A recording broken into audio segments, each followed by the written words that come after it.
काय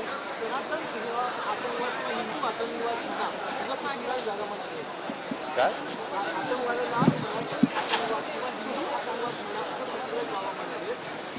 हो का? आपण इतर जोड कोण काय म्हणतायत, आज ते आमदार पण नाही, आज कुठेही ते लोकप्रतिनिधी नाही. तुम्ही आता प्रत्येक महाराष्ट्रातल्या कुठल्या कुठल्या व्यक्तीच्या बद्दल ते असं म्हणतायत करून आम्हाला प्रश्न.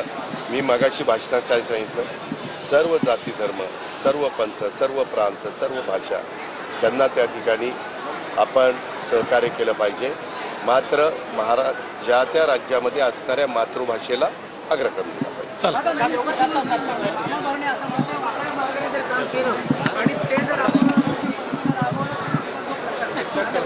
तुम्हाला एक थांबा, काय झालं, तो कृषी मंत्री व्हायच्या आधी त्यांनी तिथं अधिकाऱ्यांची बैठक घेतलेली होती, त्याच्यामध्ये ते वक्तव्य.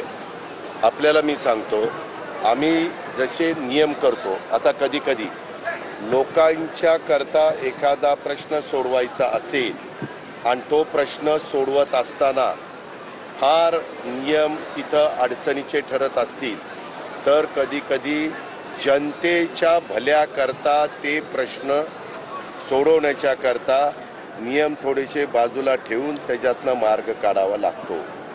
फक्त तो मार्ग काढताना तो संविधानाच्या चौकटीत आणि कायद्याच्या चौकटीत बसला पाहिजे, एवढंच बघायचं असतं. कारण बऱ्याचदा राज्य सरकारला स्पेशल केस, त्याच्यामध्ये विशेष बाब हा करण्याचा अधिकार आहे, एवढं तर माहिती आहे तुम्हाला.